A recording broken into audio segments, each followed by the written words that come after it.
Good day, I'm Andrea Chisholm and this is your JIS News for Friday, April 26. To ensure sufficient energy to power the planned Jamaica Logistics Hub, the Portia Simpson Miller-led government has committed itself to strategic monitoring of the process.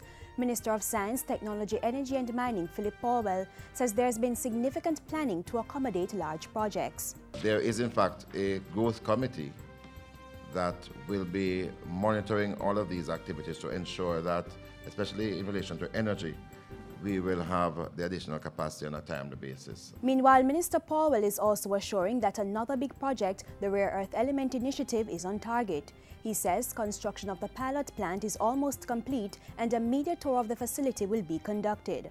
The project is incorporating Jamaicans, Jamaican scientists, Jamaican environmentalists.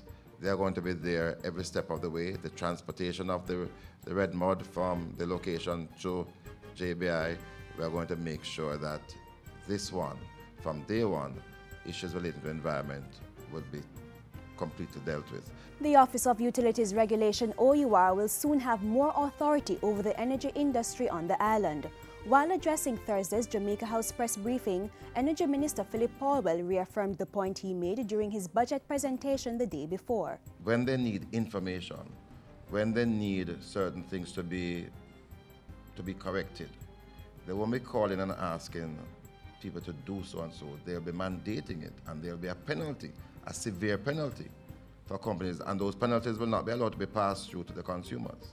The minister said this would ensure greater accountability and greater maintenance of standards in the energy sector.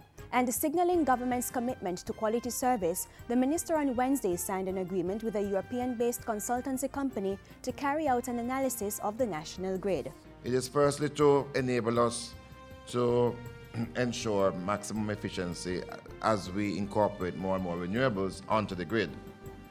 But also, it's an opportunity for us to really understand if there are inherent weaknesses now that need to be addressed. Leader of the opposition, Andrew Holness, has acknowledged that a number of initiatives being pursued by the government should help the economy to grow. In making his contribution to the budget debate on Thursday, he pointed to the potential of the Global Logistics Hub Initiative and the North-South Highway. The Chinese investment in the highways and the logistics hub.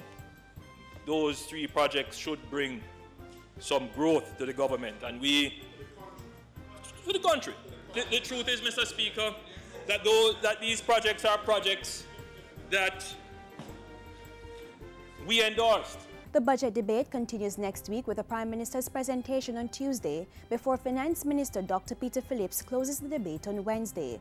The lower house will then be asked to approve the 2013-2014 estimates of expenditure. Government has secured agreements with a number of local and international investors to upgrade several tourism properties in Jamaica.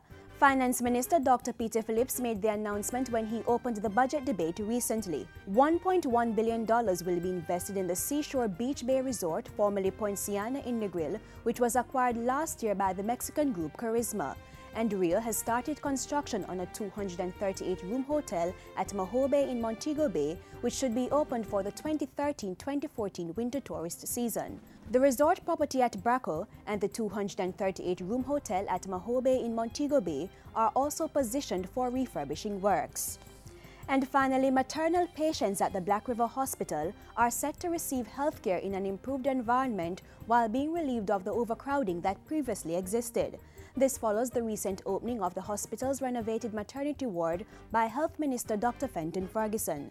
The renovation was done at a cost of more than $12 million and should, among other things, make the environment safer and more spacious for patients. Dr. Ferguson, meanwhile, has indicated that $2.5 billion in grant funding from the European Union will be used to enhance a maternal and child health project over the next 5 years. The project, which is expected to commence this year, will focus on the establishment of 6 eye dependency units for newborn care and 5 eye dependency units for maternal care in the 4 regional health authorities. And that's it for JIS News today. I'm Andrea Chisholm. Thank you for watching.